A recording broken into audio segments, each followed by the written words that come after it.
David, bonjour. Bonjour. Alors, vous êtes le gérant de Fidelity Patrimoine. J'ai de saines lectures, David. Je lis vos notes régulièrement et vous ne faites pas mystère de vos préférences aujourd'hui. C'est action européenne, action européenne, action européenne. Vous avez un gros biais dans votre fonds du côté des actions européennes, avec 21% de votre allocation qui leur est consacrée. Dans un fonds patrimonial, c'est pas mal. Ma question, elle est la suivante, David. C'est que ce biais, qui est le vôtre, il est partagé par beaucoup. C'est très, très, très consensuel. Or, d'ordinaire, quand les consensus apparaissent sur les marchés, généralement, c'est mauvais signe. Est-ce que ça ne vous rend pas un petit peu dubitatif quant à votre choix ? Alors, c'est évidemment quelque chose qu'on surveille parce qu'effectivement, quand un consensus est très fort, c'est parfois un peu ennuyeux, mais je dirais que ce n'est pas systématique. Ce n'est pas parce qu'il y a un consensus sur quelque chose que c'est forcément faux. La preuve en est, depuis le début de l'année, les actions européennes sont assez nettement en tête des grands marchés d'actions. C'est vrai, oui. Donc je dirais que pour le moment, non. Je pense qu'il y a beaucoup d'éléments qui militent, on pourra en reparler, qui militent en faveur des actions européennes et assez peu de points négatifs. L'autre point important, c'est qu'effectivement, il y a un fort consensus sur les actions européennes, mais il est très marqué en Europe, en fait, et notamment en Europe continentale. Quand on discute avec l'ensemble des investisseurs mondiaux... Les étrangers ne sont pas encore revenus. Enfin, les étrangers hors zone euro. Hors zone euro, effectivement, je pense que jusqu'à très récemment, alors c'est en train de changer aussi, mais jusqu'à très récemment, et en particulier jusqu'aux élections françaises, il y avait quand même une forme de défiance de la part des investisseurs anglo-saxons, asiatiques aussi. Et elles se dissipent en ce moment ? Et elles sont en train de se dissiper progressivement, mais je dirais qu'il y a quand même encore une forme d'inquiétude, en particulier sur le risque politique qui est compliqué à appréhender pour les investisseurs internationaux, et en gardant en tête en plus que l'année dernière, et donc il n'y a pas si longtemps que ça, on a eu de grosses surprises, voire de mauvaises surprises au niveau des élections, au niveau des consultations qu'on a pu avoir. Mais les risques politiques, là, semblent considérablement atténués, parce que la grande question, c'était les élections en France. Tout à fait.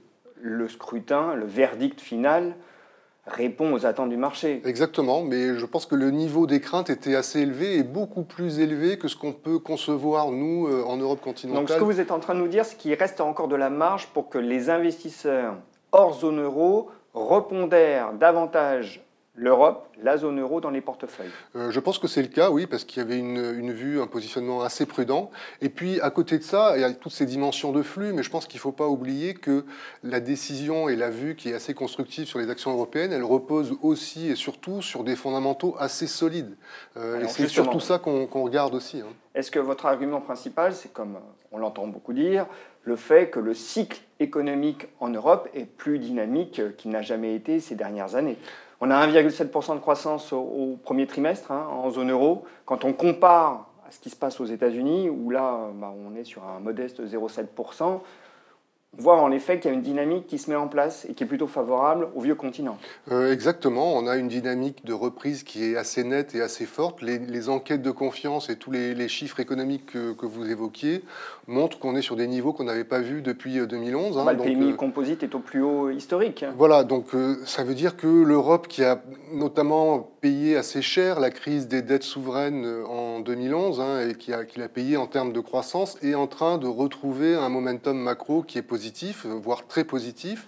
Et puis surtout, quand on le compare aux autres grandes zones géographiques, je dirais que la zone euro ressort plutôt aujourd'hui, en gardant en tête quand même que, du point de vue des marchés en particulier, la décision du Brexit l'an passé a quand même été un nuage assez important qui se dissipe, je dirais, progressivement, mais ça a été un élément qui a pesé aussi sur la confiance des investisseurs et probablement aussi des agents économiques. Donc l'horizon se dégage bel et bien en zone euro. Les investisseurs étrangers ont encore du chemin à faire pour se repondérer en actions européennes, donc ça pourrait soutenir les actions européennes parce qu'on aurait des flux positifs. Très bien.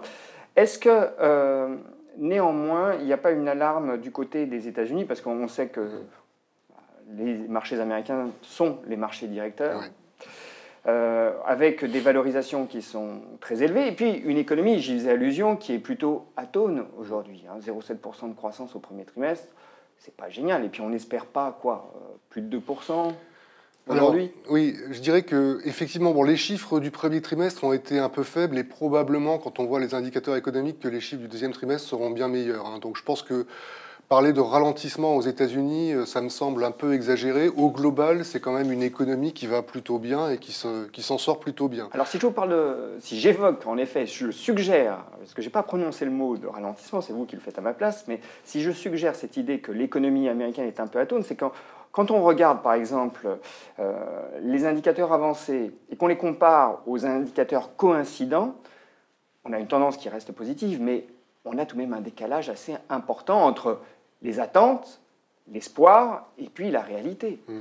Alors, je pense que la réalité, c'est surtout que l'économie américaine, je ne dirais pas qu'elle est en fin de cycle, mais elle est quand même, elle vient de connaître une longue phase d'expansion, et il serait un peu normal que on rentre désormais dans un environnement économique un peu moins favorable aux États-Unis, parce que dans ces phases-là du cycle économique, on commence à voir apparaître certains déséquilibres. Alors pour le moment, c'est très très progressif et il n'y a rien d'inquiétant à court terme, mais en particulier l'accélération des salaires, le pincement des marges des entreprises, un certain plafonnement du secteur immobilier, tous ces éléments-là devraient logiquement conduire à ralentir un petit peu l'économie américaine. Mais pour le moment, je dirais que les signaux à 3-6 mois sont quand même tout à fait rassurants. Alors il y a plusieurs questions qui se posent autour de l'économie américaine. Bon, la première, c'est l'incidence du resserrement monétaire qui semble à l'œuvre aujourd'hui aux États-Unis. La Fed a annoncé des hausses de taux pour bientôt. Est-ce que vous pensez que, justement, ce resserrement monétaire, dans une période de relative modestie de la croissance, ne risque pas de provoquer un accident? Alors, ça, c'est une question effectivement très importante. Je pense que jusqu'à présent, la Réserve fédérale a quand même fait preuve d'une très grande prudence. C'est-à-dire que depuis le début de la normalisation de sa politique monétaire, on a pu voir qu'à la fois vis-à-vis de l'économie domestique, mais aussi vis-à-vis de l'environnement international, quand on a eu des questions très fortes sur la Chine, on a une banque centrale américaine qui a effectivement comme agenda de normaliser sa politique monétaire, mais qui le fait de façon extrêmement prudente et progressive. Donc, effectivement, c'est un risque que le resserrement soit trop violent pour l'économie américaine.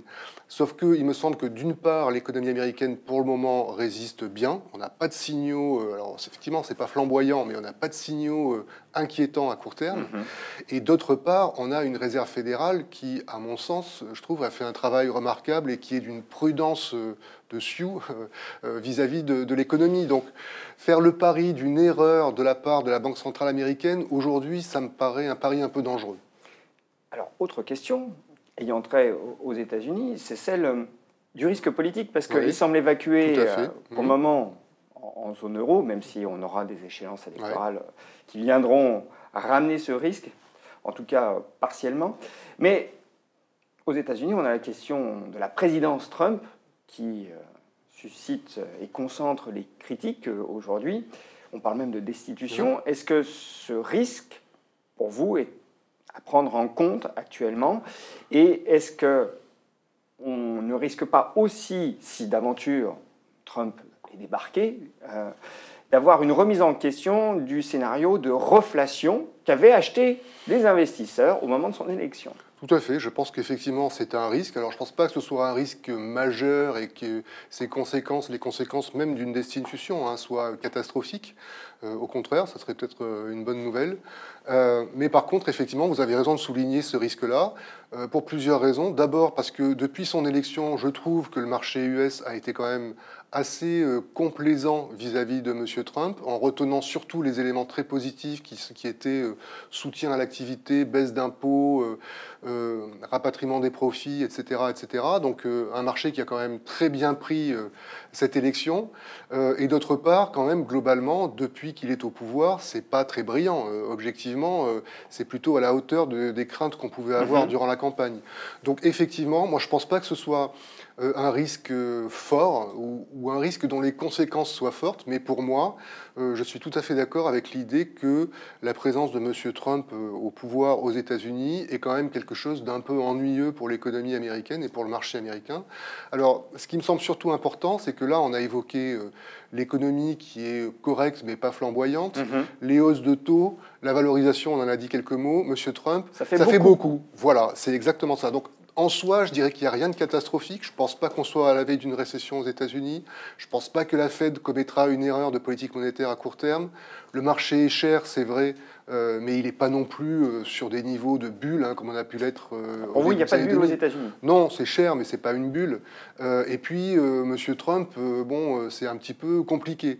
Donc voilà, donc, je dirais que dans tout ça, il n'y a rien de vraiment alarmant ou très catastrophiste à court terme, mais ça fait beaucoup. Ça fait beaucoup pour imaginer que le marché puisse continuer encore à monter sensiblement. D'où le fait que vous mettiez une dose relativement limitée d'actions américaines dans votre portefeuille. Il y en a combien à peu près? Donc il y en a, mais il n'y en a pas beaucoup. C'est entre 7 et 8%. Pour mémoire, il y a, au début de l'année dernière, hein, c'était autour de 15. Hein, donc j'ai réduit progressivement l'an dernier, et puis encore au début de cette année, au mois de mars. Pour finir, David, j'aimerais vous poser une question ayant trait aux actions émergentes. Parce que j'ai discuté avec un certain nombre de vos confrères, des gérants de fonds diversifiés, flexibles, qui me disent qu'il faut se réexposer aux émergents, en prendre davantage dans les portefeuilles, aux actions émergentes, parce que le cycle économique mondial s'enclenche bien et que les pays émergents vont en profiter. Est-ce que c'est une conviction que vous partagez? Je n'ai pas l'impression que ce soit le cas. Alors, une conviction aussi forte, non. Effectivement, alors, il y a des émergents dans Fidelity Patrimoine, mais il y en a dans des proportions assez limitées, puisque c'est moins de 5%. Bon, une première raison, c'est quand même que c'est un fonds patrimonial, donc qui est un fonds assez prudent. Les actions émergentes, c'est quand même une classe d'actifs qui est assez volatile, assez risquée. Donc, c'est un premier élément. Et puis, deuxième élément, nous aussi, je dirais qu'on partage ce diagnostic de reprise mondiale qui est plutôt un facteur positif pour les émergents, sachant qu'en particulier les actions émergentes ont accumulé pas mal de retard jusqu'à l'année dernière. Ceci étant dit, il me semble qu'il y a quand même quelques éléments qui modèrent un petit peu cet enthousiasme.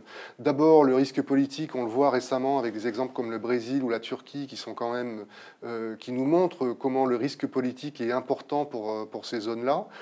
Ça, c'est un premier point.